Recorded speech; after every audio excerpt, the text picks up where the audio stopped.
This week we just celebrated National Homebrew Day, so we decided to explore the history of making one of the world's most popular beverages. Here to top off the perfect pints from the past, from early days thousands of years ago to the resurgence of beer crafting within the last decade, celebrity historian Raffi Andonian. Here I am. Raffi. All right, what we say? Yeah. Cheers. Yeah. There you go. Okay, and okay, some people might say, okay, beer at 9-something in the morning. That's but right, and I haven't even had breakfast yet, so. There was a time when if they had to have water, it was beer instead because the water wasn't good. That's right.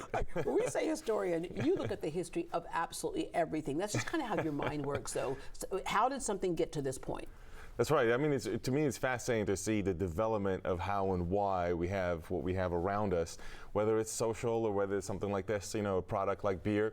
But the beer does tie to the social, as you point out. It does tell a story about people of the past. Yeah, all right. So how did this whole thing about fixating on history start for you? Probably as you were that curious kid, weren't you? I was curious, and I have curiosity in many different topics. But history to me, because everything has a history, as you point out, then what happened is history was kind of the weaving thread, if you will, throughout my many curiosities. So I love beer. So I like the history of beer. You love beer. You actually you had a beer tracker at one point. That's right. I did have a beer tracker. I kept almost 1,000 beers, and then eventually, I just quit because it just got so burdensome to constantly record all my beers. So I know I'm well past 1,000 different types of beer, but I just stopped recording at some point because I just said, you know what? I just want to enjoy my beer. I don't want to record it every single time.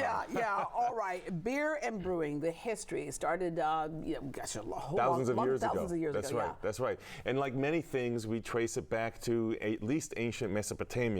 And in ancient Mesopotamia, you have these various drinks for fermenting grains, and we might see as sort of the predecessor to beer.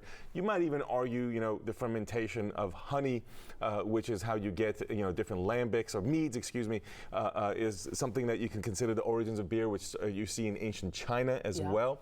But I think the way that we think of beer really are going to see in medieval Europe. Now, it's interesting because it begins to get value along the way. So, for example, ancient Egypt, it was not uncommon to pay laborers in beer, for example. Okay. But it's these kinds not of uncommon things, today sometimes. That's true. That's not a bad form of payment for me. But really, how we think of beer is in the medieval era, is what I would say, for a few different reasons.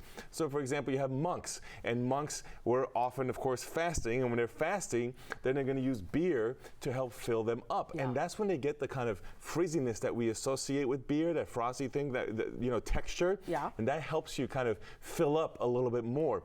And so that begins to look like the beers that we know today. Now, in England, you have a lot of use of ales, which is something that comes over, of course, across the Atlantic. And you have eventually the addition of hops, which was initially looked down upon. It was really more a malted beverage, but eventually you get the addition of hops. Today, of course, we cherish adding a lot of hops in beer, especially if you're a hop head. Yeah, if you're a hop, I wouldn't know. I just taste and I go, okay, that's good. All right, that's awesome. All right, so beer became popular. Of course, it came across the ocean, across the Atlantic, in early America. Yep. So you and I think the last time you were on, we talked about the importance of coffee houses, where lots of things happened at coffee houses.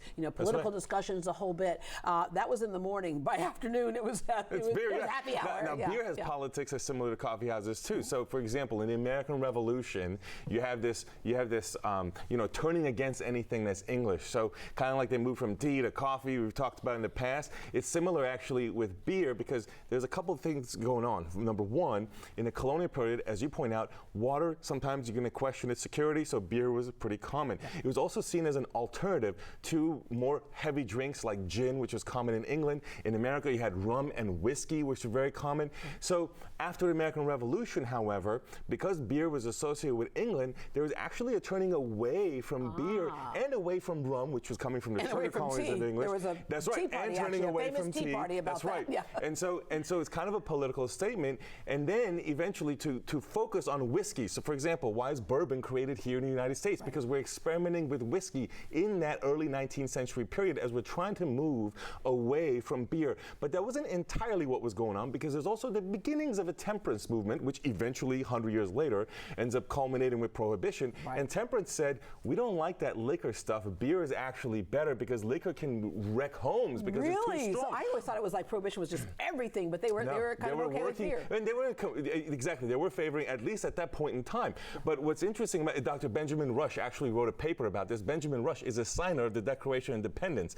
And Thomas Jefferson actually initially, before the Revolution's twist, was looking into creating a national brewery because he thought beer was better than liquor because they were worried about the effects of liquor. This is an era in which there was a lot lot of drinking around elections. We've talked about that in the past one election where they had serving rum. Didn't they have to almost nullify the election because everybody got drunk? Yeah, that's right. It was like, wait, okay, let's start over. That's right. There's a lot of drinking at voting booths and candidates serving liquor. So there is a concern over liquor as well. Yeah. So there's kind of multiple law forces. Today that you can't have that's alcohol. Right. That's why you have those laws. Exactly. Yeah. So that's kind of why you have these kind of competing forces in that early 19th century. You have the focus on whiskey, but some of the leaders are like, maybe we shouldn't. And so by the time you get German immigration in the middle 19th century is when beer experiences a revival in the 1840s, 50s, 1860s, when your beer explodes again, more the lager type, the more German type here in the United States. Yeah, all right. And then so beer never goes away, right? And then, but I just remember when I was growing up, there were like a few options for beer. It was like, it was in a can and a few options, and that was it. I didn't really realize until more recent times how seasonal beer can be, how intentional the flavors can be, until we started having these things called microbreweries. That's right. And so here in Houston, one that we know, St. Arnold's, is interesting.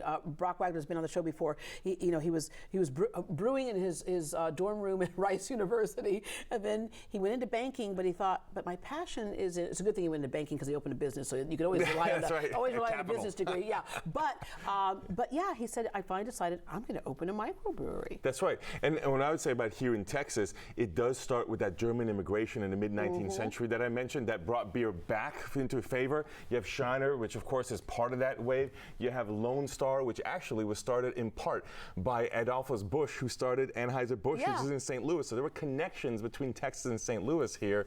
And so Lone Star being the oldest brewery in Texas. And so it gives you an idea that German immigration is experienced here in Texas, creating those small breweries. And eventually in the 1970s, 80s, there was consolidation. But in the recent years, as you point out, there's a proliferation of microbrews again. And here we have an array of them from right here in Texas. Now, Shiner is one of the largest craft breweries in the United States now. So Texas has a big contribution to the craft beer scene nationally. Yeah, all right. And then there's that thing where it's not just a beer. There's like, you go to a bar and go, hey, I'll have a beer. It's like, what kind?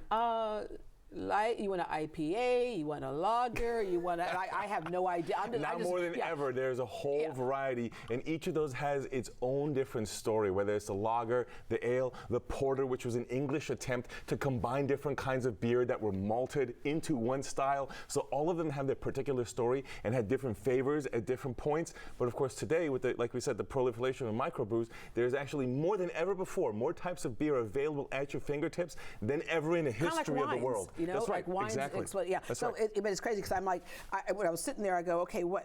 They're like, well, what do you like? I go, I just asked for a beer. And they're like, well, we've got a chocolate beer. That's right. We have a coffee beer. We have strawberry. We have levels of hoppiness. Levels. We have a hoppy beer, but the level 5 hop beer. Dark, light.